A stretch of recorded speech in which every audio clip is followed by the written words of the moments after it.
നമസ്കാരം. മലേഷ്യയുടെ മലമുകളിൽ പണിത ഒരു ഉല്ലാസ കേന്ദ്രം കാണാനാണ് ഞങ്ങൾ ഇന്ന് പോകുന്നത്. ഈ സ്ഥലത്തിന് ഒരുപാട് പ്രത്യേകതകളാണുള്ളത്. ലോകത്തിലെ ഏറ്റവും വലിയ ഹോട്ടൽ സ്ഥിതി ചെയ്യുന്നത് അവിടെയാണ്. ചൂതാട്ടം ലീഗലായി നടക്കുന്ന ഒരു സ്ഥലം കൂടിയാണത്. സ്ഥലത്തിന്റെ പേര് ഗെൻഡിങ് ഹൈലാൻഡ്സ് എന്നാണ്. മലേഷ്യയുടെ തലസ്ഥാനമായ കോലാലംപൂർ നഗരത്തിൽ നിന്ന് 60 കിലോമീറ്റർ മാറിയിട്ടാണ് ഈ സ്ഥലം വരുന്നത്. രാവിലെ 7 മണി. ഞങ്ങളിപ്പോ സെൻട്രൽ മാർക്കറ്റിന്റെ തൊട്ട് മുന്നിലാണ് ഉള്ളത്. ഇനിയിപ്പോ ഇവിടുന്ന് ആദ്യം KL സെൻട്രൽ ബസ് സ്റ്റാൻഡിന്റെ ഭാഗത്തേക്കാണ് ആദ്യം പോകുന്നത്. അവിടെ നിന്നിട്ട് ബസ് കയറിയിട്ടാണ് ഗെൻഡിങ് ഹൈലാൻഡ്സിന്റെ ഭാഗത്തേക്ക് പോവുക. പിന്നെ ഇതാ ഇതിലൂടെ മെട്രോ പോകുന്നത് കാണാം. രാവിലെ തന്നെ മെട്രോ സർവീസ് ഉണ്ട്. പിന്നെ ബസ്സും എല്ലാം രാവിലെ തന്നെ ആക്റ്റീവാണ്. ഒരു ഡബിൾ ഡെക്കർ ബസ് വരുന്നത് കാണാം, റാപ്പിഡ് KL. ഇതിലൊന്നും ആരും ഇല്ല രാവിലെ. KL സെൻട്രലിന്റെ ഭാഗത്തേക്ക് നമുക്ക് മെട്രോയിൽ പോവാം. അതുപോലെ തന്നെ നേരത്തെ ഒരു ഡബിൾ ഡെക്കർ കണ്ടില്ലേ, അതിലും പോവാം. ആ ഡബിൾ ഡെക്കറിൽ പോകണമെങ്കിൽ ഒരു കാർഡുണ്ട്, അത് വേണം. അത് ഞങ്ങളുടെ കയ്യിലില്ല. അത് ഇവിടെ നമുക്ക് പർച്ചേസ് ചെയ്യാൻ പറ്റും. പിന്നെ രാവിലെ ഇപ്പം നല്ലൊരു ഇളം തണുപ്പൊക്കെ ഉണ്ട്. അതുകൊണ്ട് തന്നെയാണ് നടന്നിട്ട് പോകാമെന്ന് കരുതിയത്. ഗെൻഡിങ് ഹൈലാൻഡ്സിന്റെ ഭാഗത്തേക്ക് പോകാനുള്ള ബസ്സൊക്കെ ഇവിടെ നിന്നാണ്. ഇതൊക്കെ അങ്ങോട്ട് തന്നെയാണ്. ടിക്കറ്റ് കൗണ്ടർ ഇവിടെയാണ്. ഞങ്ങൾ രാവിലെ തന്നെ വരാൻ കാരണം വലിയ തിരക്കൊന്നും ഉണ്ടാവില്ല, സുഖമായിട്ട് പോവാന്ന് കരുതിയിട്ടാണ്. പക്ഷെ ഇവിടെ രാവിലെ തന്നെ നല്ല തിരക്ക് വന്നു കേട്ടോ. ഇതാണ് ടിക്കറ്റ് കൗണ്ടർ. കുറച്ച് ആൾക്കാരുണ്ട് ക്യൂവില്. ഇത്ര രാവിലെ തന്നെ ഞങ്ങൾ ഇങ്ങോട്ട് വരാനുള്ള കാരണം ബസ്സുകളുടെ സീറ്റ് ലഭ്യതയും അതുപോലെ തന്നെ തിരക്കൊക്കെ ഒഴിവാക്കാൻ വേണ്ടിയിട്ടാണ്. ഇപ്പൊ ഇവിടുന്ന് 2 ടിക്കറ്റ് എടുത്തു. ബസ്സിന് 11:45 മാത്രമേ ഉള്ളൂ. അതുവരെയുള്ള ബസ്സുകൾ മുഴുവനും ഫുള്ളായി. കാരണം ഒരാളെ ക്യൂവിൽ നിന്നിട്ട് 5ഉം 6ഉം ടിക്കറ്റൊക്കെയാണ് എടുക്കുന്നത്. അപ്പൊ പെട്ടെന്ന് തന്നെ ബസ് ഫില്ലായി. എന്താ പറയാനല്ലേ നവി? അല്ല, ഇനിയിപ്പോ 11:45 പോവാ. നമുക്ക് അതുവരെ റൂമിന്റെ ഭാഗത്തോട്ട് പോയിട്ട് കുറച്ച് നേരം റെസ്റ്റ് ചെയ്യാം. രാവിലെ ഇവിടെ നിന്നാണ് യാത്ര തുടങ്ങിയത്. ഇനിയിപ്പോ ഏതെങ്കിലും നല്ലൊരു റെസ്റ്റോറൻറ്റിലേക്ക് പോവാം. രാവിലെയുള്ള ഭക്ഷണം അത് തന്നെ കഴിക്കാം. ഞങ്ങളുടെ റൂമുള്ള ഭാഗം ഇത് ഇങ്ങോട്ടാണ്. ഇതൊരു നല്ലൊരു ഏരിയ തന്നെയാണ്. ഇതൊക്കെ ആക്റ്റീവായി കുറച്ച് സമയം എടുക്കും, കാരണം രാവിലെ ഇത്ര ആയതല്ലേ ഉള്ളൂ. ഞങ്ങളിവിടെ ഒരു റെസ്റ്റോറൻറ്റിൽ കയറിയ ഇഡ്ഡലിയാണ് കഴിക്കുന്നത്. 2 ടൈപ്പിൽ തന്നെ ചട്നി ഉണ്ട്. പിന്നെ ഇവിടെ തന്നെ ഇതാ സാമ്പാർ കൂടെ കാണാം. ഇപ്പോൾ കഴിച്ച ഭക്ഷണത്തിന് 5 റിംഗറ്റിന്റെ അടുത്താണ് ആയത്. അതുപോലെ തന്നെ KL സെൻട്രലിൽ നിന്ന് ഹവാന എന്ന് പറഞ്ഞ ഒരു ഭാഗത്തേക്കാണ് നമ്മൾ ബസ് ടിക്കറ്റ് എടുത്തത്. നമുക്ക് ഒരാൾക്ക് 10 റിംഗറ്റാണ് ബസ്സിന്റെ ഫെയർ വന്നത്. 10 റിംഗറ്റ് എന്ന് പറയുമ്പോൾ ഏകദേശം നമ്മുടെ ഇന്ത്യൻ രൂപയിലേക്ക് പറയുകയാണെങ്കിൽ 240 രൂപയുടെ അടുത്തൊക്കെ വരും. ഞങ്ങൾ അവിടെ ക്യൂ നിൽക്കുന്ന സമയത്താണ് ഒരു കാര്യം മനസ്സിലാക്കിയത്. നമുക്ക് അവിടെ ഓഫ്ലൈൻ മാത്രമല്ല ഓൺലൈൻ വഴിയും ടിക്കറ്റ് ബുക്ക് ചെയ്യാൻ പറ്റുമെന്ന്. പക്ഷേ അത് അറിഞ്ഞിട്ടുണ്ടെങ്കിൽ ഞങ്ങൾ ഇന്നലെ തന്നെ, അതായത് തലേ ദിവസം തന്നെ ഓൺലൈൻ വഴി റെഡ് ബസ് വഴി ബുക്ക് ചെയ്യുമായിരുന്നു. 11:20 ഞങ്ങൾ വീണ്ടും ബസ് സ്റ്റാൻഡിന്റെ ഭാഗത്ത് തന്നെ വന്നു. ഇനിയിപ്പോൾ ഇവിടുന്ന് നമുക്ക് പോകാനുള്ള ബസ്സിന്റെ ബോർഡിങ് ആയിട്ടില്ല. 11:45 വെയിറ്റ് ചെയ്യാം. 11:40 ഇപ്പോഴാണ് ബസ് ഇതാ വരുന്നത്. ഇവിടുത്തെ ബസ്സുകളൊക്കെ അടിപൊളി തന്നെയാണ്. ഇനിയിപ്പോൾ ചെറിയൊരു തിരക്കുണ്ട് ഇവിടെ. ടിക്കറ്റ് ഇനിയിപ്പോൾ ഇവിടുന്ന് ചെക്ക് ചെയ്യുകയാണ്. ഇതിൻ്റെ അകത്തിതാ ഇങ്ങനെയാണ്. 7, 8 നമ്മുടെ സീറ്റ്. ഇതാ ഇവിടെ ആൾക്കാരൊക്കെ കയറി ബസ് എടുത്തത് 11:58. പിന്നെ ഇതിൻ്റെ അകത്തെ കുറച്ച് കാര്യങ്ങൾ പറയുകയാണെങ്കിൽ നല്ല കൂളിംഗ് ആണ്. AC വെൻ്റൊക്കെ ഇവിടെ കാണാം. പിന്നെ ഇവിടെ സീറ്റിൻ്റെ എല്ലാ ഭാഗത്തും സീറ്റ് ബെൽറ്റ് ഉണ്ട് കേട്ടോ. അത് ഈ ഒരു മലേഷ്യയിലത്തെ ഒട്ടുമിക്ക ബസ്സിലും സൗകര്യമുണ്ട്. പിന്നെ ഇവിടെ നമുക്ക് എന്തൊക്കെ വെക്കാനുള്ളൊരു സൗകര്യമാണ്. ഇനിയിപ്പോൾ എത്ര മണിക്കൂർ കൊണ്ട് അവിടെ എത്തും നോക്കാം. കോലാലംപൂർ നഗരത്തിൻ്റെ ഒരുപാട് കാഴ്ചകളാണ് ഇവിടുന്ന് ഇതാ കാണാനായി സാധിക്കുന്നത്. ഈ നഗരത്തിൽ കൂടുതലും വലിയ വലിയ കെട്ടിടങ്ങൾ തന്നെയാണ്. നഗരത്തിന്റെ തിരക്കിൽ നിന്നൊക്കെ ഇപ്പോൾ ഒരുപാട് മാറി. ഈ മുൻഭാഗത്തേക്ക് വലിയ വലിയ മലനിരകളാണ്.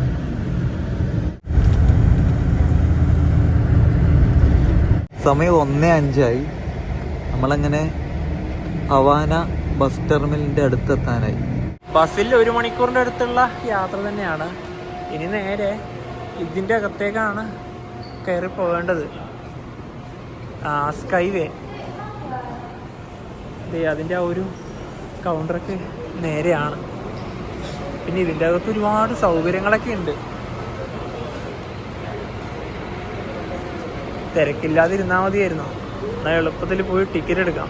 ഇവിടുത്തെ കാര്യം പറയുകയാണെങ്കിൽ ഗ്രൗണ്ട് ഫ്ലോറിലാണ് ബസ്സുകളൊക്കെ വന്ന് നിർത്തുന്നത്.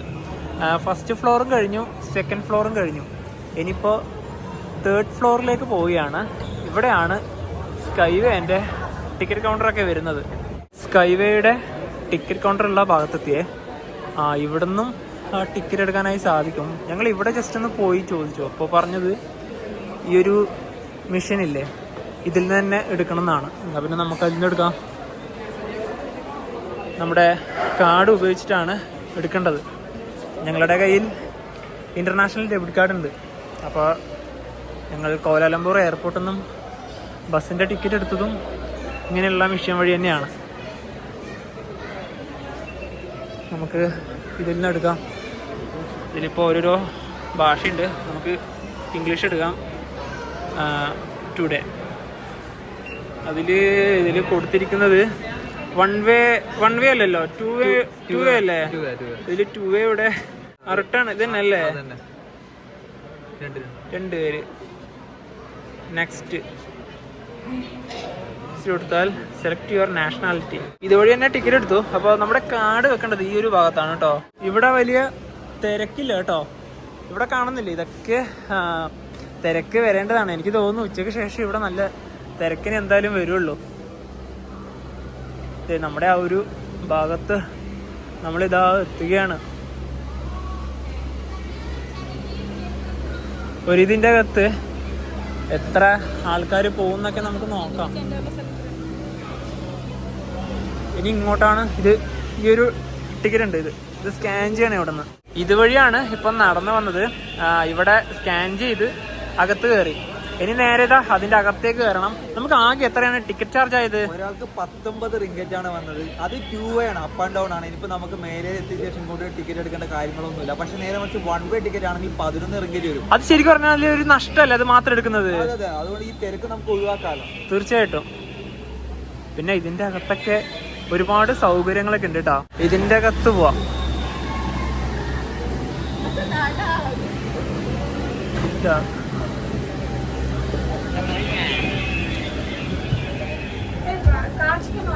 ഇപ്പൊ ഇതാ നമ്മളിവിടുന്ന് കയറി സുഖമായിട്ട്.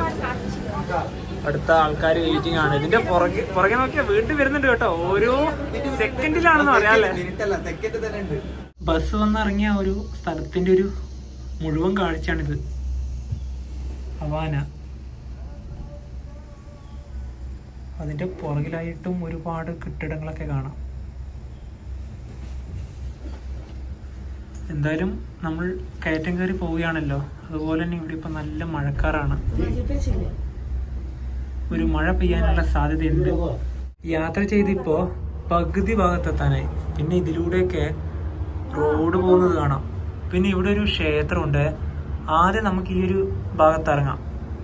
എന്നിട്ട് വീണ്ടും ഇവിടുന്ന് അടുത്ത ഒരു റോപ്പ് വേയിൽ കയറി പോവാം. അങ്ങനെ ഇറങ്ങി പോവാം. ആദ്യം ഈ ഒരു സ്റ്റേഷനിൽ ഇറങ്ങാം. ഇതൊരു ഫസ്റ്റ് പോയിന്റ് ആണ്. ഇവിടേക്ക് വരുന്നതും ഇവിടുന്ന് പോകുന്നതുമായ ഒരുപാട് സ്കൈവേകൾ. നല്ല രസമാണ് ഇത് കയറി വരുന്നത് ഇങ്ങനെ കാണാൻ. ഇപ്പം ഇവിടെ അധികം കോട വന്ന് തുടങ്ങിയിട്ടില്ല. അതുകൊണ്ടാണ് ഇത്ര വ്യക്തതയോടെ കാണാനായി സാധിക്കുന്നത്. ആ പുറകു ഭാഗത്തായി ഒരുപാട് വലിയ വലിയ കെട്ടിടങ്ങളൊക്കെ കാണുന്നില്ലേ? നമ്മളിപ്പോൾ ആ ഭാഗത്ത് തന്നെയാണ് കയറി വന്നത്. ഇവിടുന്ന് കാണുന്നൊരു ഭാഗമില്ലേ? ഇനിയിപ്പോൾ ഇവിടത്തേക്കാണ് ആദ്യം നമുക്ക് പോകാനുള്ളത്. അവിടേക്ക് എത്തിക്കഴിഞ്ഞാൽ കാണുന്നൊരു വ്യൂ ആണിത്. ഏത് ഭാഗത്ത് നോക്കിയാലും മലനിരകൾ തന്നെയാണ്. അവിടത്തേക്ക് ഇറങ്ങിപ്പോകാനുള്ള ഒരു വഴി അതിലൂടെയാണ്. ഞങ്ങൾ ജസ്റ്റ് ഒന്ന് ഈ ഭാഗത്തേക്ക് ആ ഒരു കാഴ്ച കാണാൻ വേണ്ടി മാത്രം വന്നതാണ്. എസ്കലേറ്റർ കയറി പോവാം. ഇവിടെ പുറത്തിറങ്ങിയാൽ തന്നെ ഇവിടുന്ന് ക്ഷേത്രത്തിൻ്റെ ഭാഗത്തേക്ക് ഫ്രീ ആയിട്ടൊരു വാഹന സൗകര്യം ഉണ്ട് എന്ന് കേട്ടിരുന്നു. പക്ഷെ ഇന്നിവിടെ ഇല്ല. അപ്പം എന്തായാലും നടന്നിട്ട് തന്നെ പോവാം. Chin Swee cave temple. ഇതുവഴി അങ്ങ് ഇറങ്ങിപ്പോവാം. ഇവിടെ നല്ല തണുപ്പാണ്. കാരണം ആ ഒരു കോടയൊക്കെ ഉണ്ടല്ലോ. മാത്രമല്ല ഇവിടെ കുറച്ച് മുമ്പ് മഴയൊക്കെ പെയ്ത് പോയതേ ഉള്ളൂ എന്നാണ് തോന്നുന്നത്. എല്ലാ ഭാഗത്തും നല്ല വെള്ളമാണ്. ഇവിടെ അധികം നടക്കാനൊന്നുമില്ല. കാരണം കൂടുതലും എസ്കലേറ്ററുകൾ തന്നെയാണ്. ജസ്റ്റ് ഒന്ന് ഇവിടെ നിന്ന് കൊടുത്താൽ മാത്രം മതി. ഏകദേശം ഇപ്പൊ താഴെ തന്നെ. സ്കൈവേ രാവിലെ 7 മണി മുതൽ രാത്രി 11 മണി വരെയാണ് സർവീസ് ഉള്ളത്. ആ ഒരു സമയം നിങ്ങൾ ജസ്റ്റ് ഒന്ന് നോട്ട് ചെയ്ത് വരിക. ക്ഷേത്രത്തിന്റെ ആ ഒരു താഴെ ഭാഗത്തേക്ക് നമ്മൾ എത്തുകയാണ്. ഇനിയിപ്പോൾ ഇതിലൂടെ ഓരോ ഭാഗത്തേക്കും നടന്നു പോവാം. ഇവിടുത്തെ ഒരു മാപ്പാണ് കൊടുത്തിരിക്കുന്നത്. റോഡ് വഴിയും നമുക്ക് വരാം. അങ്ങനെ വരുവാണെങ്കിൽ ഇതാ അതിൻ്റെ തൊട്ട് മുന്നിൽ തന്നെ വണ്ടിയൊക്കെ പാർക്ക് ചെയ്യാം. അങ്ങ് അതിലൂടെയാണ് ഇപ്പോൾ നടന്നു വന്നത്. ദേ നേരിതാ ഇവിടെ എത്തി. പിന്നെ ഈ ഭാഗത്തൊക്കെ ഒരുപാട് പ്രതിമകളൊക്കെ ഉണ്ട്. വെള്ളമൊക്കെ വീഴുന്ന ഒരു ചെറിയൊരു ഭാഗമാണിത്. ബുദ്ധൻ്റെ വലിയൊരു പ്രതിമ അങ്ങ് അവിടെയാണ്. പിന്നെ ഒരുപാട് സ്പേസ് ഉണ്ട് ഇവിടെ, സുഖമായിട്ട് നടക്കാം. ഒരുപാട് പേര് വന്നാലും ഒരു ബുദ്ധിമുട്ടുണ്ടാവില്ല. പിന്നെ ഈ ഭാഗത്ത് തന്നെ വാട്ടർഫാൾസൊക്കെ ഉണ്ട്, അത് കുറച്ച് മാറിയിട്ടാണ്. പിന്നെ ഇനി പോകാനുള്ള ഗെൻഡിങ് ഹൈലാൻഡ്സിൻ്റെ ഒരു ഭാഗങ്ങളാണ് അതൊക്കെ. അവിടെ ഒരുപാട് കെട്ടിടങ്ങളൊക്കെ കാണുന്നുണ്ട്. എന്തായാലും ഈ ഒരു പ്ലേസ് കുഴപ്പമില്ല, ഫോട്ടോഗ്രാഫിക്കൊക്കെ പറ്റിയ പ്ലേസാണ് കേട്ടോ ഇത്. പിന്നെ ഇതിലൂടെയൊക്കെ നടന്നു പോവാം, കുറച്ച് വെറൈറ്റി ആണ്. അതായത് അത് അതിലൂടെയാണ് കയറി പോകാനുള്ളത്. എല്ലാ ഭാഗത്തേക്കും നടക്കാം. ഇവിടെ നിന്നാണ് ശരിക്കും പറഞ്ഞാൽ ഈ ഒരു പ്രതിമേൻ്റെ ഫോട്ടോ കിട്ടുക. കാരണം കുറച്ചും കൂടെ ദൂരത്തേക്ക് പോയാൽ മുഴുവനായിട്ടും കിട്ടില്ല. ശരിക്കും റോഡ് വഴിയാണ് വരുന്നതെങ്കിൽ ഒരുപാട് നല്ല നല്ല കാഴ്ചകളൊക്കെ കാണാം കേട്ടോ. ഇത് വണ്ടികളൊക്കെ പോകുന്നത് കാണാം. എനിക്ക് തോന്നുന്നു ഈ ഭാഗത്ത് എവിടെയോ ആണ് വാട്ടർഫാള്. അതിൻ്റെ കറക്റ്റ് ലൊക്കേഷൻ എവിടെയാണെന്ന് അറിയില്ല. ഇത് നേരെ ഇതാ ഈ ഭാഗത്തേക്ക് പോവുകയാണെങ്കിലും നല്ല താഴ്ചയുണ്ട് ഈ ഭാഗത്തൊക്കെ. ഇതിലൂടെ തന്നെയാണ് റോഡ് പോകുന്നത്. എല്ലാ ഭാഗത്തും വലിയ വലിയ മലനിരകൾ തന്നെയാണ്. മുകൾ ഭാഗത്തുനിന്ന് ഈ സ്റ്റെപ്പ് ഇറങ്ങി ഞങ്ങളിപ്പോൾ ഈ ഒരു താഴെ ഭാഗത്തെത്തിയ ഇവിടെ കുറച്ച് കടകളൊക്കെ കാണുന്നുണ്ട്. ഇതൊക്കെ എന്തൊക്കെയാണ് നമുക്ക് ആദ്യം ഒന്ന് ജസ്റ്റ് ഒന്ന് നോക്കാം. ഐസ്ക്രീമുകളുണ്ട്, ജ്യൂസ് ഉണ്ട്, പിന്നെ അങ്ങനെ കുറച്ച് സംഭവങ്ങളൊക്കെ ഉണ്ട്. വലിയ റേറ്റ് ഒന്നും ഇല്ല കേട്ടോ. 3 റിങ്കറ്റ് 5 റിങ്കറ്റൊക്കെയാണ്. പിന്നെ ഇതാ കൊറിയൻ ചൈനീസ് ഡിഷുകളൊക്കെ ഒരുപാടുണ്ട് ഇവിടെ. എന്തൊക്കെയോ വിളിച്ചു പറയുന്നുണ്ട്, അത് എന്താണെന്ന് മനസ്സിലാവുന്നില്ല. ഇത് ഐസ്ക്രീമാണ് ഇവിടെ. പിന്നെ ഒരുപാട് ചെറിയ ചെറിയ കഫേകൾ എല്ലായിടത്തും ഉണ്ട്. ഭക്ഷണത്തിനൊന്നും ഒരു പ്രശ്നമില്ല. പിന്നെ ഷോപ്പിംഗ് ആയാലും എല്ലാം കൊണ്ടും ഈ ഒരു ഭാഗം അടിപൊളി തന്നെയാണ്. ഈ താഴെ ഭാഗത്തുള്ള ഈ ഒരു ക്ഷേത്രത്തിന് 9 നിലകളാണുള്ളത്. ഇവിടെ ഒരുപാട് ഐസ്ക്രീമുകളുണ്ട്. അതിൽ ഇവിടെ കിറ്റ്കാറ്റിൻ്റെ ഐസ്ക്രീം ഉണ്ട്. എന്നാൽ പിന്നെ ഇത് ഇതുവരെ ട്രൈ ചെയ്തിട്ടില്ല. ഓറിയൻ്റെയും ട്രൈ ചെയ്തിട്ടില്ല. ഇതിൽ ഏത് വേണം നവി? കിറ്റ്കാറ്റ് വേണോ ഓറിയോ വേണോ? കിറ്റ്കാറ്റ് എടുത്തോ. ഇതെടുക്കാം അല്ലേ. കിറ്റ്കാറ്റിൻ്റെ 2 ഐസ്ക്രീം വാങ്ങിച്ചേ. ഇതിന് 2 കൂടിയിട്ട് 12.5 റിങ്കറ്റ് ആണേ. അതായത് നമ്മുടെ ഇന്ത്യൻ രൂപയിലേക്ക് വരുമ്പം ഒരു 297 രൂപ. അത്രയും പൈസ ഉണ്ട് കേട്ടോ ഇതിന്. ചിൻസി കേവ് ടെമ്പിളിന്റെ കാര്യം നേരത്തെ തന്നെ ഓൾറെഡി മെൻഷൻ ചെയ്തതാണ്. ഇതൊരു ചൈനീസ് ടെമ്പിൾ ആണ്. സമുദ്രനിരപ്പിൽ നിന്നും 1400 മീറ്റർ ഉയരത്തിലാണ് ഇത് സ്ഥിതി ചെയ്യുന്നത്. കൂടാതെ തന്നെ പാറക്കെട്ടുകൾ നിറഞ്ഞ 28 ഏക്കറിലാണ് ഈ ഒരു ക്ഷേത്രം സ്ഥിതി ചെയ്യുന്നത്. ഈ ഒരു ഭാഗത്തെ ഭൂപ്രകൃതിന്റെ പ്രധാനപ്പെട്ട ഒരു സവിശേഷത എന്നാൽ എപ്പോഴും മഴ പെയ്യും. അതായത് ചില സമയങ്ങളിലൊക്കെ നല്ല മഴയായിരിക്കും. ഇവിടെ എത്തിയപ്പോൾ തന്നെ നമ്മൾ താഴെ കയറി ആ ഒരു ഭാഗത്തെ വെതറും ഇവിടുത്തെ വെതറും നല്ല രീതിയിൽ മാറ്റമുണ്ടല്ലോ. കൂടാതെ തന്നെ ഉണ്ടല്ലോ ഇവിടത്തേക്ക് വരുന്നവരെന്ന് പറഞ്ഞാൽ ഈ മലേഷ്യയിലെത്തിയും അതുപോലെ തന്നെ പുറത്ത് സിംഗപ്പൂരായാലും തായ്വാനായാലും ചൈന പോലുള്ള ഒരുപാട് രാജ്യങ്ങളിൽ നിന്നൊക്കെ ഒരുപാട് പേരാണ് ദിനംപ്രതി ഇവിടെ സന്ദർശിക്കുന്നത്. ഇതിലൂടെയൊക്കെ ചെറിയ ചെറിയ വഴികളൊക്കെ ഉണ്ട്. ഇതാ ഇതിലൂടെയും നമുക്കിറങ്ങാം. ഇതാ ഇതിലൂടെ ഇറങ്ങാം. ഞങ്ങൾ നേരെ ഇനിയിപ്പോൾ ഈ മുകളിലേക്കാണ് കയറുന്നത്. കാരണം താഴെ ഭാഗത്ത് തന്നെയാണല്ലോ ഇപ്പോൾ കയറി വരുന്നത്. നല്ല രസമാണ് ഇതിലൂടെ നടക്കാൻ. പിന്നെ വെള്ളവും കൂടി ഉണ്ട്, ചെറിയൊരു വഴുക്കൽ കൂടി ഉണ്ട് ഇവിടെ. ഇത് ഇവിടെ ഈ ഒരു വെള്ളം വീഴുന്ന ഈ ഒരു നല്ല കാഴ്ചയൊക്കെ ഉണ്ട്. ഫോട്ടോ ഒക്കെ എടുക്കാം. അതായത് നമ്മൾ നേരത്തെ റോപ്പ് വേ ഇറങ്ങി വന്നത് ഇതുവഴി തന്നെയാണ്.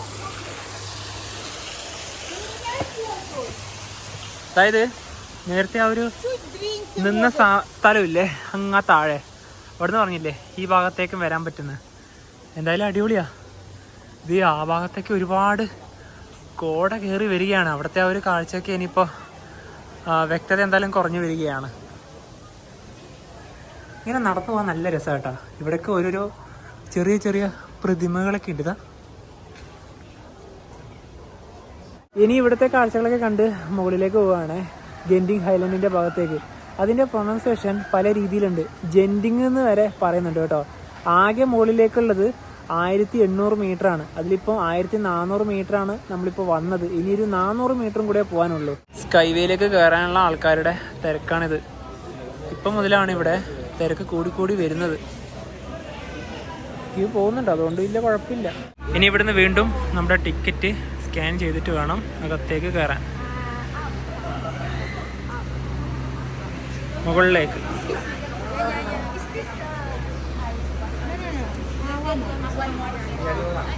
ഇതിൽ വന്നിട്ട് ഇവിടെ ഇറങ്ങാതെ പോകുന്നവരൊക്കെ ഉണ്ട് കേട്ടോ. ഒരുപാട് ബാഗൊക്കെ ആയിട്ട്, അതായത് ഇതിൻ്റെ മുകളിൽ ഒരുപാട് ഹോട്ടൽസ് ഒക്കെ ഉണ്ടല്ലോ, അവിടെ താമസിക്കാനുള്ള ആൾക്കാരൊക്കെ ആയിരിക്കും ഇതൊക്കെ. ഇവർക്ക് പിന്നെ അവിടെ നിന്ന് പിന്നീടായാലും ഇങ്ങോട്ട് വരാമല്ലോ. ഇനിയിപ്പോൾ വേക്കൻ്റ് ഉള്ള ഒരു കൂപ്പ് ഏതാണോ അതിലോട്ട് കയറാം. ഇവിടുന്ന് യാത്ര തുടങ്ങി. ഇനി മുകളിലോട്ട് പോകുമ്പോൾ ഒരുപാട് സ്കൈ ലൈനുകളൊക്കെ കാണുന്നുണ്ട്. ഇതാ ഇനി കുറച്ചുകൂടെ പോകാനുണ്ട്. ഇപ്പൊ ചെറുതായി മഴയും ഉണ്ട്.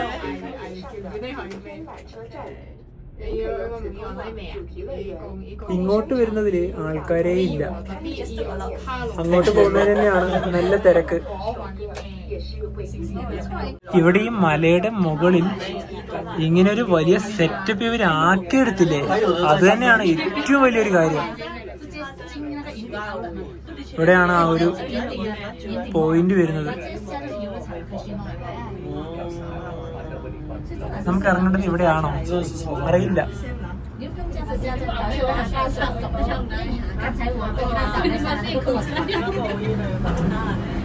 അല്ല, ഇവിടെയല്ല ഇറങ്ങേണ്ടത്, ഇവിടെ ഇറങ്ങാൻ പറ്റില്ല. പിന്നെ മുന്നിലുള്ള ഒരു ഇത് കണ്ട, അതിന് കുറച്ച് പെയിന്റിങ് പരിപാടികളൊക്കെ ഉണ്ട്. ഇല്ല, ഇവിടെ ജസ്റ്റ് ഒന്ന് സ്ലോ ആവുന്നതേ ഉള്ളൂ. അതായത് ഈ റോപ്പ് വേയാണ് പോകുന്നത് ഇനി റോഡിന്റെ മുകളിലൂടെയാണ്. ഇതാ റോഡിലൂടെയാണ് കടന്നു പോകുന്നത്. എന്തായാലും ഇതൊരു അടിപൊളി സെറ്റപ്പ് തന്നെയാണ്. വീണ്ടും ഉയരത്തിലേക്ക് കയറി പോവാണ്. താഴെ വാഹനങ്ങളൊക്കെ പാർക്ക് ചെയ്ത് കാണാം.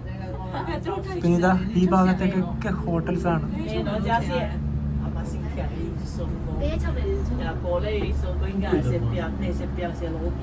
അങ്ങ് ദൂരെയായിട്ടാണ് റോപ്പ് വേന്റെ ടെർമിനൽ ഉള്ളത്. ശരിക്കും ഇപ്പൊ ഒരുപാട് ഉയരത്തിലെത്തി കേട്ടോ. പിന്നെ ഇവിടെ ഈ സമയത്ത് ചെറിയ മഴയും ഉണ്ട്, കാറ്റും ഉണ്ട്.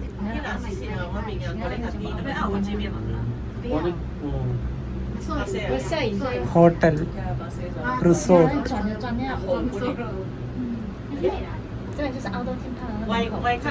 ഗെൻഡിങ് സ്കൈവേർഡ്സ്.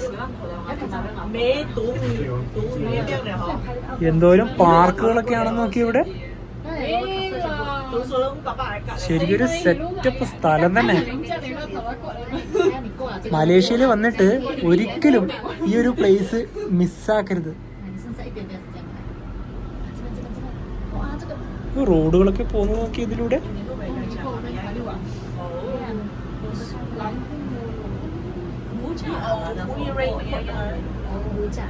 ഇവിടെയാണ് കുറച്ച് പാർക്കുകളൊക്കെ ഉള്ളത്.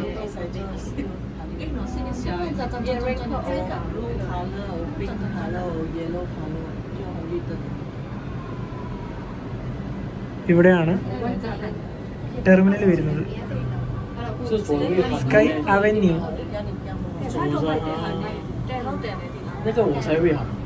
താഴെ നല്ല പാട്ടാണ്.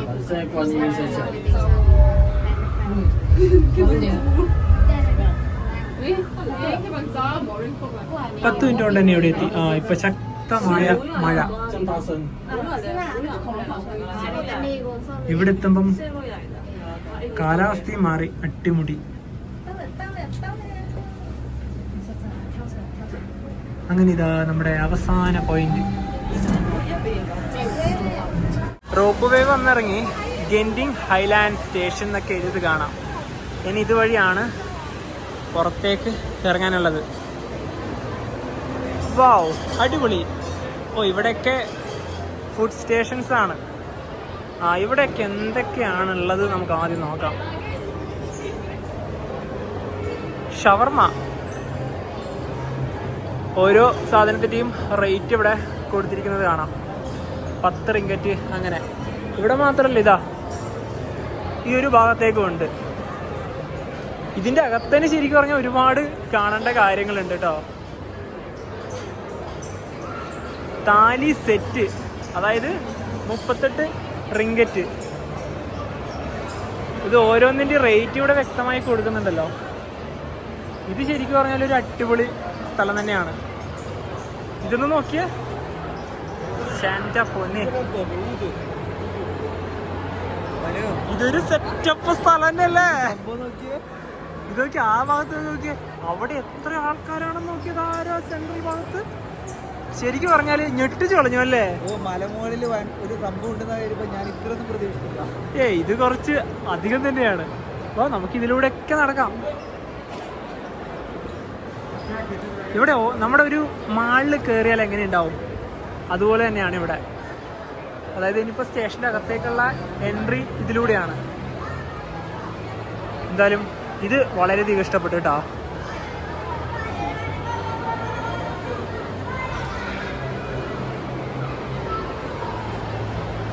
ഇവിടെ പ്രത്യേകിച്ചൊന്നുമില്ല. ഇവിടെ മഴ പെയ്യില്ല കേട്ടോ. ഇതിന് റൂഫൊക്കെ ഉണ്ട്. ഇതിൻ്റെ അകത്ത് തന്നെ കാസിനോകളൊക്കെ ഉണ്ട് കേട്ടോ. അതൊക്കെ നമുക്ക് കാണാൻ പോവാം. പിന്നെ ഈ ഭാഗത്തില്ലേ, അവിടെ എന്തോ ഒരു പാർക്കാണ്. ഇതേ ഇൻഡോർ തീം പാർക്കെന്ന് എഴുതിയത് കാണാം അവിടെ. അവിടേക്ക് അത്യാവശ്യത്തിന് നല്ല തിരക്ക് തന്നെയാണ്. ഇത് ഈ താഴെ ഈ ഭാഗത്തില്ലേ, ഇതും ഒരു ഫുഡ് കോർട്ട് തന്നെയാണ്. നമുക്ക് എന്തായാലും ഈ ഭാഗം വഴി നടക്കാം. അതായത് ഇതിൻ്റെ ഇനി ഈ ഒരു നിലയിൽ തന്നെയാണോ കാസിനോ എന്നുള്ളത് അറിയില്ല. കാരണം ഇവിടുത്തെ ഏറ്റവും വലിയൊരു കാര്യമാണ് ഈ ഒരു ചൂതാട്ടം എന്ന് പറയുന്നത്. കാരണം ഇവിടെ ചൂതാട്ടം ലീഗലാണ്. ഒരുപാട് പേരുണ്ടാവും എന്തായാലും ഇവിടെ. അഡ്വഞ്ചർ ലാൻഡ്, ഇനി ഇതിൻ്റെ അകത്തേക്ക് കയറാം. പിന്നെ ഇതാ ഇവിടെ കയറി വരുന്ന ഭാഗത്ത് തന്നെയാണ് ഒരു ആന.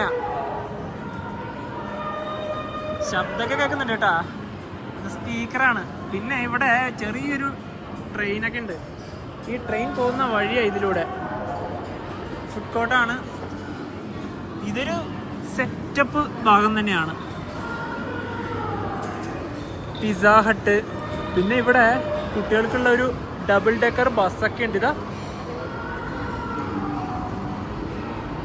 നമുക്കിതിൻ്റെ അകത്തേക്ക് കയറുമ്പോൾ എക്സ്ട്രാ ചാർജ് ഒന്നും കൊടുക്കണ്ട, ഫ്രീ ആണ്. ഓരോരോ ഇതിലോട്ട് കയറുമ്പോൾ മാത്രമാണ് പേയ്മെൻറ്റ് കൊടുക്കേണ്ടത്. ഇവിടെ ഒരു മ്യൂസിയം, അതായത് 4D ട്രിക്ക് ആർട്ട് മ്യൂസിയം, അത് ഈ ഭാഗത്തേക്കാണ്.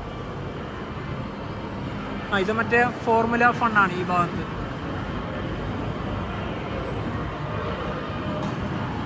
ഗെയിംസിന് പറ്റിയൊരു ഭാഗമാണിത്. അതായത് ചെറിയ കുട്ടികൾക്കൊക്കെ പറ്റിയൊരു ഭാഗം.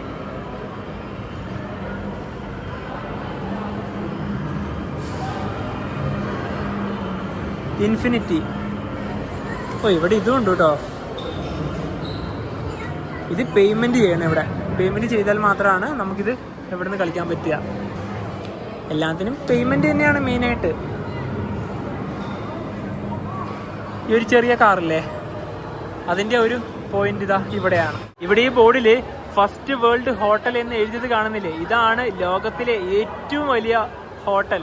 ഇവിടെ വന്നിട്ട് മെയിനായിട്ട് അതും കൂടെ കാണാനുണ്ട്. ഞങ്ങളെന്തായാലും ആ ഭാഗത്തേക്കൊക്കെ പോകുന്നുണ്ട്.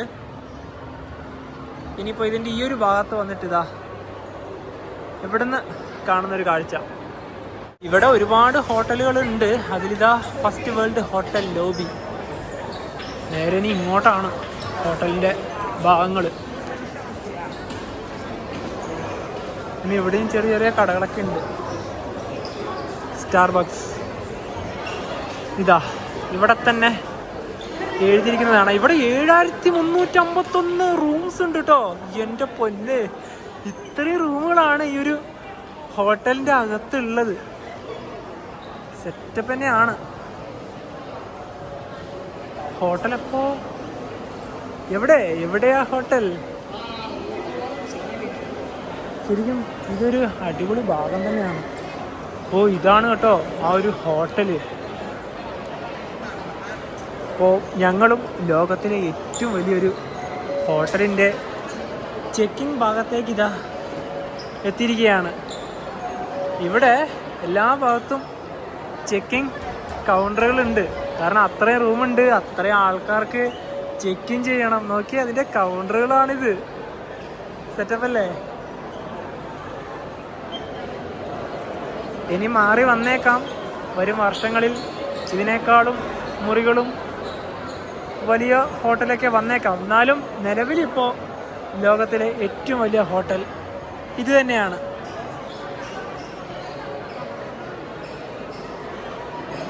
പിന്നെ ഇവിടുന്ന് ഇത് സെൽഫ് ചെക്കിങ് ചെയ്യാനുള്ള ഭാഗമാണോ? എന്തായാലും ഞങ്ങൾ ഇത്തവണ വന്നിട്ട് ഈ ഒരു ഹോട്ടലിൻ്റെ ഭാഗത്തത് താമസിക്കുന്നില്ല. കാരണം ഇവിടെയൊക്കെ നല്ല എക്സ്പെൻസീവ് തന്നെയാണ്.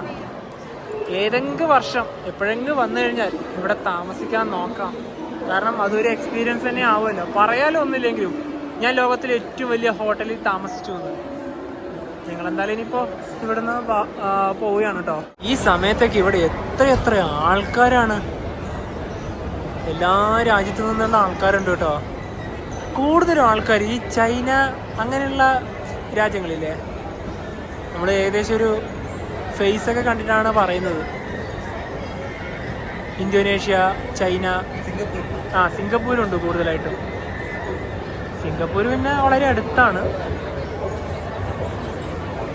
ഇനിയിപ്പോൾ ഈ ഒരു ഫ്ലോറിലത്തെ കാഴ്ചകൾ കൂടെ കാണാനായി ബാക്കിയുള്ളൂ. അതായത് നേരത്തെ തന്നെ ആ ഒരു കുതിരേൻ്റെ ഒരു സ്റ്റാച്ചു ഒക്കെ ഉള്ള ഭാഗം കാണിച്ചില്ലേ, ഇത്രയും മുകളിലൂടെയാണ് നമ്മൾ വന്നത്. ചൂതാട്ടത്തിൻ്റെ ഒരു പ്രധാനപ്പെട്ട ഭാഗം ഇവിടെയാണ്, സ്കൈ കാസിനോ. അതിൻ്റെ ഒരു എൻട്രൻസ് ഒക്കെ ഇതുവഴിയാണ്. ഇവിടേക്ക് ഒരുപാട് സെക്യൂരിറ്റി ഉദ്യോഗസ്ഥന്മാരൊക്കെ കാണാം. ഏജ് ലിമിറ്റ് ഉണ്ട്. 21 വയസ്സ് തികയാത്ത ആൾക്കാർക്ക് ഇതിൻ്റെ അകത്തേക്ക് കയറാൻ വേണ്ടി പറ്റില്ല. ഇതിൻ്റെ അകത്തേക്ക് ഇനി കയറുമ്പോൾ പാസ്പോർട്ടൊക്കെ കാണിച്ചു കൊടുക്കണം. ഏജ് കറക്റ്റായിട്ട് വ്യക്തമാക്കണം. ഇതിൻ്റെ അകത്ത് വീഡിയോഗ്രാഫിയും ഫോട്ടോഗ്രാഫിയും ഒന്നും അലോഡല്ല. ഞങ്ങൾ ഇതിൻ്റെ അകത്ത് കയറിയിട്ട് എങ്ങനെയാണ് കാര്യങ്ങളെന്നൊക്കെ പറഞ്ഞുതരാം. ഇവിടെ മറ്റ് വലിയ പരിപാടികളൊക്കെ ഉണ്ട്.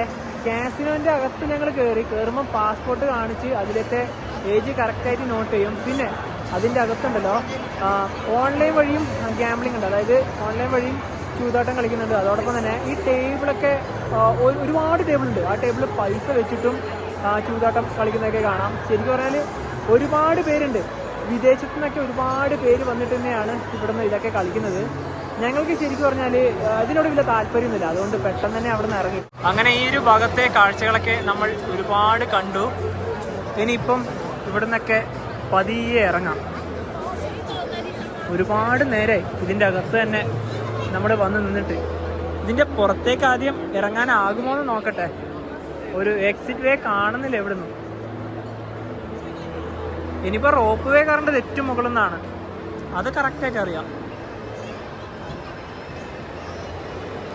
ഈ മലേഷ്യയിൽ 3-4 ദിവസത്തേക്ക് പാക്കേജൊക്കെ എടുത്ത് വരുന്നവരില്ലേ, ആ പാക്കേജിൽ ഇൻക്ലൂഡായ ഒരു സ്ഥലമാണിത്. ഇതൊരു മെയിൻ അട്രാക്ഷൻ പോയിന്റ് തന്നെയാണ്. കാരണം മലേഷ്യയിൽ വന്നിട്ട് ഇവിടെ വന്നില്ലെങ്കിൽ നിങ്ങൾക്ക് അതൊരു വലിയൊരു നഷ്ടം തന്നെയാണ്.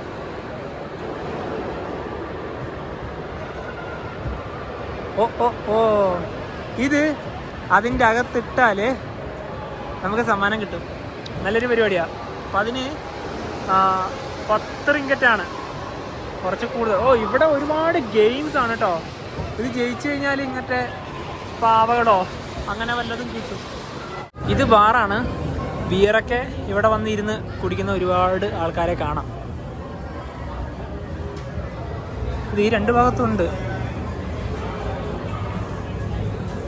റൂഫ് ടോപ്പ് മാർക്കറ്റ്, അതായത് ഇത് ഏറ്റവും മുകളിലത്തെ നിലയാണല്ലോ.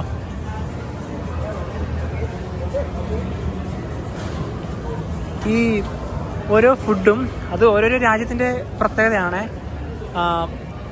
ഫുഡ് റെഡിയാവുന്നതിന് മുന്നേ തന്നെ ടേബിളിൽ കൊണ്ടുവെക്കുന്ന ഒരു പരിപാടിയൊക്കെ ഉണ്ട്. അവിടെ നിന്ന് ഇതാ കുക്ക് ചെയ്തെടുക്കാം. ഈ ടേബിളിൽ ഇങ്ങനെ ഒരു അടുപ്പൊക്കെ കാണും. ഇതുണ്ടോ ഇവിടെ.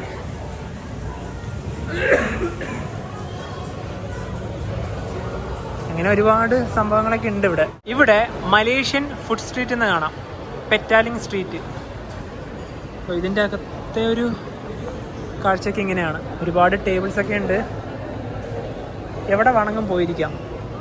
റോപ്പ് വേയിൽ കയറുന്നതിന് മുന്നേ ഒരു നല്ലൊരു വ്യൂവും കൂടെ കണ്ടിട്ട് പോവാം. ഏറ്റവും മുകളിലത്തെ ഒരു കാഴ്ചയും കൂടെ ഇതാ ഇവിടെ നിന്നിട്ട് കാണാം. ശരിക്കും പറഞ്ഞാൽ ഇതിൻ്റെ താഴെ ഇറങ്ങുന്നതിനെക്കാട്ടും നല്ലത് ഈ ഭാഗത്ത് വന്നിട്ട് കാണുന്ന തന്നെയാണ്. ഇതിൻ്റെയൊക്കെ അകത്തായിരുന്നു ഇത്രയും മണിക്കൂറുകൾ ആയിട്ട് ഞങ്ങൾ ഉണ്ടായത്. ഇനി നമുക്ക് തിരിച്ചു പോകാനുള്ള റോപ്പ് വേകൾ ഇത് അവിടെയൊക്കെയാണ്. വാട്ടർ തീം പാർക്കുകളൊക്കെ ഉള്ളത്. പിന്നെ ലോകത്തിലെ ഏറ്റവും വലിയ ഹോട്ടലില്ലേ, ഇതാ ഫസ്റ്റ് വേൾഡ് ഹോട്ടൽ, അതാണ് ഈ കാണുന്നത്. ഇവിടെയാണ് അത്രയും 7000-ൽ കൂടുതലുള്ള ആ ഒരു മുറികളൊക്കെ ഉള്ളത്. അതിൻ്റെ ബാക്കി ഭാഗങ്ങളിൽ തന്നെയാണ് ആ ഭാഗത്ത് കാണുന്നത്. എന്തായാലും ഇതും കൂടെ ഇതാ ഈ ഭാഗത്ത് വന്നിട്ട് അത്രയും അടുത്തുനിന്ന് കാണാനായി സാധിച്ചു. പിന്നെ ഇവിടെ തന്നെ മറ്റൊരു മഞ്ഞുമല കൂടി ഉണ്ട് കേട്ടോ. അതിവിടെ ചെയ്തു വെച്ചതാണ്. അതും ഇവിടുന്ന് കാണാനായി നല്ലൊരു ഭംഗിയുണ്ട്. ഇവിടെ പുറത്തും മറ്റ് ആക്ടിവിറ്റികളൊക്കെ ഉണ്ട് കേട്ടോ. അതൊരു 1.5 ഐറ്റമാണ്. മലേഷ്യയിലെ പഹാങ് സ്റ്റേറ്റിലാണ് കേട്ടോ ഏക്കർ കണക്കിന് വ്യാപിച്ചു കിടക്കുന്ന ഇതൊക്കെ സ്ഥിതി ചെയ്യുന്നത്. 1965 മലേഷ്യൻ വ്യവസായിയായ ലിങ് ഗോട്ട് ടോങ് ആണ് ഈ പറഞ്ഞ ഇതൊക്കെ സ്ഥാപിച്ചിട്ടുണ്ടായത്. എൻ്റെ പിറകിൽ കാണുന്ന വേൾഡിലത്തെ ഏറ്റവും വലിയ ഹോട്ടലില്ലേ, ഗിന്നസ് വേൾഡ് റെക്കോർഡൊക്കെ ഇടം നേടിയ ഒന്നാണ്. കൂടാതെ തന്നെ ചൂതാട്ടത്തിൻ്റെ കാര്യം പറഞ്ഞല്ലോ, ഞങ്ങൾക്ക് അതിനോടൊന്നും താല്പര്യമില്ല. കാരണം ഓൾറെഡി നമ്മുടെ രാജ്യത്ത് അതൊക്കെ എന്താ പറയുക ഇല്ലീഗലാണ്. നമ്മുടെ രാജ്യത്ത് മാത്രമല്ല പല രാജ്യങ്ങളിലും ഈ ചൂതാട്ടത്തിൻ്റെ മെയിൻ കേന്ദ്രം എന്നറിയപ്പെടുന്നത് ചൈനയിലത്തെ മക്കാവു ആണ്. കൂടാതെ തന്നെ അമേരിക്കയിലത്തെ ലാസ് വെഗാസും ഇതിന് ഇമ്പോർട്ടൻ്റ് ആയ ഒരു സ്ഥലമാണ്. അതുകൊണ്ട് തന്നെ ഈ ഒരു ഭാഗമില്ലേ, അതായത് നമ്മളിപ്പോൾ നിൽക്കുന്ന ഗെൻഡിങ് ഹൈലൻഡ്, ഇത് മലേഷ്യയുടെ ലാസ് വെഗാസ് എന്നാണ് അറിയപ്പെടുന്നത്. കാരണം വെച്ചാൽ ഒരുപാട് ആൾക്കാർ ഇവിടെ നിന്ന് പൈസയൊക്കെ വെച്ചിട്ട് എന്താ പറയുക ലാഭം ഉണ്ടാക്കാൻ വേണ്ടിയിട്ടാണ് ഈ പറഞ്ഞ ഗാംബ്ലിങ്, അതായത് ചൂതാട്ടം എന്ന് അറിയപ്പെടുന്നത്. കൂടാതെ തന്നെ പല സമൂഹങ്ങളിലും ഇതിന് നിയന്ത്രണങ്ങൾ ഉണ്ടെങ്കിൽ കൂടി പലർക്കും ഇതൊരു വിനോദമാണ്.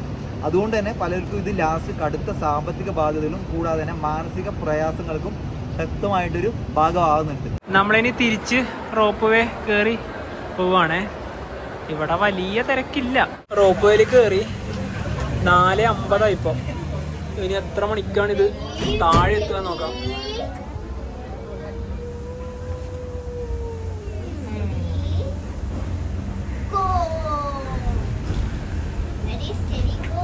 അടിപൊളിയല്ലേ ഈ ഒരു കാഴ്ച.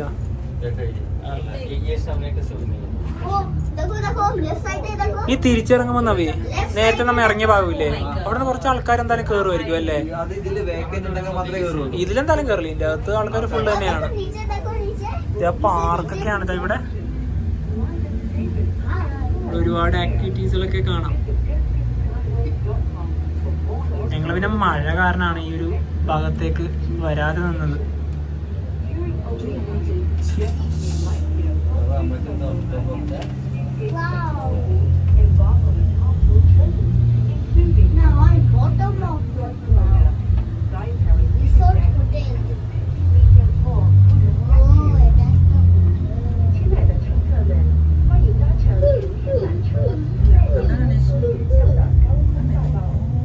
ഇവിടെ ഇപ്പൊ നല്ല ഫോഗ് വന്നു.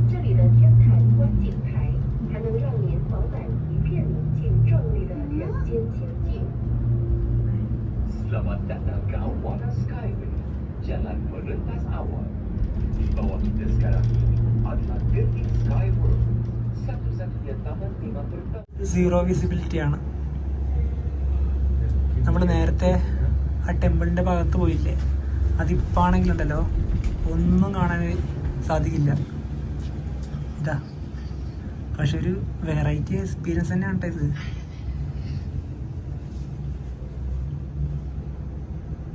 ഓരോ ഭാഗത്തും പതിയെ പതിയെ കോട മാറി മാറി വരുന്നുണ്ട്. പക്ഷെ ശരിക്കും പറഞ്ഞാൽ ഇത് മഴ പെയ്തതിന് ശേഷം തന്നെയാണ് ഈ റോപ്പ് വഴി പോകേണ്ടത്. എന്നാൽ മാത്രമേ നല്ലൊരു പച്ചപ്പ് കാണാനായി സാധിക്കുള്ളൂ. ടെമ്പിളുള്ള ഭാഗത്തെ സ്റ്റേഷനിലേക്ക് എത്തി. എന്നാലും ഇവിടുന്ന് ഇതിന്റെ ഡോറൊക്കെ ഓപ്പൺ ആവും. പക്ഷെ ഇതില് കയറാൻ പറ്റില്ല.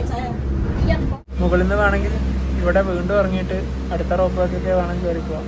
താഴത്തെ ആ ഒരു കാഴ്ചയൊക്കെ കണ്ടിട്ട് 5:05 അങ്ങനെ ലക്ഷ്യസ്ഥാനത്ത് ഇതാ എത്തി. വളരെ വേഗത്തിൽ തന്നെ എത്തി എന്ന് പറയാം. ഇപ്പോൾ 5:15 ഞങ്ങൾക്ക് ഇനി തിരിച്ചു പോകാനുള്ള ബസ് 6:45 ഞങ്ങൾ ഓൺലൈൻ വഴി തന്നെ ടിക്കറ്റ് ബുക്ക് ചെയ്തു. അതായത് കോലാലംപൂരിൽ നിന്ന് വരുന്ന സമയത്ത് തന്നെ. കാരണം തിരിച്ചു പോകുന്ന സമയത്ത് ബസ്സില്ലെങ്കിൽ പെട്ടുപോകണ്ടല്ലോ എന്ന് കരുതി. ഈ ഓൺലൈൻ വഴി ബുക്ക് ചെയ്യുമ്പം ഒരാൾക്കായത് 13 റിങ്കറ്റാണ്. ഇവിടേക്ക് ഇതാ ഒരു ബസ് വരികയാണ്. 6:45 ഇത് നമുക്ക് പോകാനുള്ള ബസ് വരികയാണ്. യെസ്, നമ്മൾ തന്നെയാണ് ആദ്യം കയറുന്നത്. 8:30 KL സെൻട്രൽ ബസ് സ്റ്റാൻഡിൽ ബസ് ഇറങ്ങി അവിടെ നിന്ന് നടന്ന് രാവിലെ ഈ വീഡിയോ തുടങ്ങിയ ആ ഭാഗത്ത് തന്നെ ഞങ്ങളിതാ തിരികെയാണ്. Central market. ഇനിയിപ്പോൾ ഇവിടുന്ന് വളരെ അടുത്ത് തന്നെയാണ് ഞങ്ങളെടുത്ത റൂമുള്ളത്. ഇവിടുന്ന് നോക്കിയാൽ KL ടവർ കാണാം. ലൈറ്റൊക്കെ ഇട്ട് മനോഹരമാണ്. പിന്നെ ഇവിടെ ഇതാ മെർദേക്ക 118. ശരിക്കും പറഞ്ഞാൽ ഇതൊക്കെ രണ്ടും വളരെ അടുത്തടുത്ത് തന്നെയാണ്. കാരണം രാത്രിയിൽ തന്നെയാണ് ഇതിൻ്റെ ഒരു കാഴ്ചയൊക്കെ കാണാനേ ഉള്ളത്. ബസ്സിൽ കയറി ഉടനെ തന്നെ ഞങ്ങൾ രണ്ടുപേരും കുറച്ചു നേരം കിടന്നുറങ്ങി. കാരണം രാവിലെ തന്നെ ഉറങ്ങി എഴുന്നേറ്റ് പോയതാണല്ലോ. പിന്നെ ബസ്സിൽ കയറി ഉടനെ തന്നെ നല്ല മഴയും വന്നു, പിന്നെ ഇരുട്ടും വന്നു. പിന്നെ കാഴ്ചകളൊക്കെ അത്രയല്ലേ പകർത്താനായി സാധിച്ചുള്ളൂ. ഇപ്പോൾ ഇവിടെ ഇറങ്ങിയ ഉടനെ തന്നെ 2 കുപ്പി വെള്ളമൊക്കെ വാങ്ങിച്ചിട്ടുണ്ട്. ഇപ്പം നേരെ റൂമിലേക്ക് പോകും. എന്നിട്ട് പുറത്തിറങ്ങി ഒരു നല്ല ഹോട്ടലിലോട്ട് പോയിട്ട് രാത്രിക്കത്തെ ഭക്ഷണം കഴിക്കും. അതുപോലെ തന്നെ ഈ മലേഷ്യയിൽ കോലാലംപൂർ വരുന്നവരാണെങ്കിലുണ്ടല്ലോ മസ്റ്റായിട്ട് നിങ്ങൾ വിസിറ്റ് ചെയ്യേണ്ട ഒരു സ്ഥലമാണ് നമ്മളിന്ന് പോയ ജെൻറ്റിങ് ഐലൻഡ് എന്ന് പറഞ്ഞാൽ. കാരണം വെച്ചാൽ ഒരു ദിവസം മൊത്തം വേണം. അതായത് കുറച്ച് നേരം പെട്ടെന്ന് പോയി വരാനൊന്നും നടക്കില്ല. ഞങ്ങൾ ഇന്ന് ഒരു വീഡിയോ ഒരു ദിവസം മൊത്തം എടുത്താണ്. രാവിലെ സ്റ്റാർട്ട് ചെയ്തു, അതിരാവിലെ സ്റ്റാർട്ട് ചെയ്തു. ഇന്ന് എന്താ പറയുക, നല്ല ഇരുട്ട് വരും, രാത്രി ആവുകയും ചെയ്തു. ഒരു ദിവസം അതിനായിട്ട് തന്നെ വിനിയോഗിക്കാം. പെട്ടെന്ന് പോയിട്ട് വരാൻ പറ്റില്ല. പിന്നെ നോക്കേണ്ട മറ്റൊരു കാര്യം, രാവിലെ നമ്മൾക്ക് പറ്റിയൊരു പണിയില്ലേ, അതുപോലെ നിങ്ങൾക്ക് ആർക്കും വരാൻ പാടില്ല. കാരണം വെച്ചാൽ നിങ്ങൾ വരുമ്പോൾ തന്നെ റെഡ് ബസ് നമ്മുടെ മലേഷ്യൻ്റെ തന്നെ അതിൽ തന്നെ ഓൺലൈൻ വഴിയാണ് ബുക്ക് ചെയ്ത് പോവുക. ഇന്നലെയൊക്കെ ഉണ്ടായിരുന്നു. നമുക്ക് ചെറിയൊരു മണ്ടത്തരായി പോയി. ഇനി അത് പറഞ്ഞിട്ട് കാര്യമില്ല.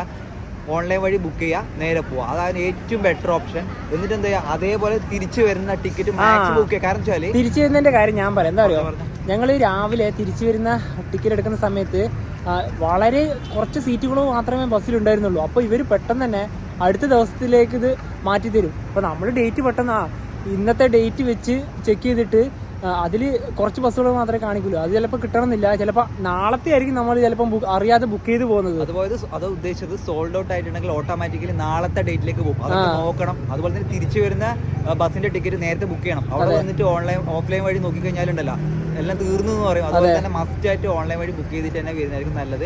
നല്ല രീതിയിൽ പ്ലാൻ ചെയ്തിട്ട് നാട്ടിൽ തന്നെ വരുമ്പോൾ പ്ലാൻ ചെയ്യുക. ഇവിടെ പോയിട്ട് ഞാൻ പറഞ്ഞില്ല, വീണ്ടും അതൊരു വിഷയമാണ്. കാരണം ഇത്രയും ടൈമിങ്ങുകളൊക്കെയല്ലോ. പിന്നെ വേറെ പ്രത്യേകിച്ച് വിഷയങ്ങളുള്ള അടിപൊളി സ്ഥലം റാപ്പിഡ് KL. അതെ മെട്രോ പോവുകയാണ്. അപ്പോൾ എന്താ പറയുക, ഈ ഒരു ചെറിയൊരു കാഴ്ചകൾ എല്ലാവർക്കും ഇഷ്ടപ്പെടുന്നതായിരിക്കുന്നു. അപ്പോൾ നമുക്ക് മറ്റു വീഡിയോ മെമ്പേഴ്സിനോട് ബൈ.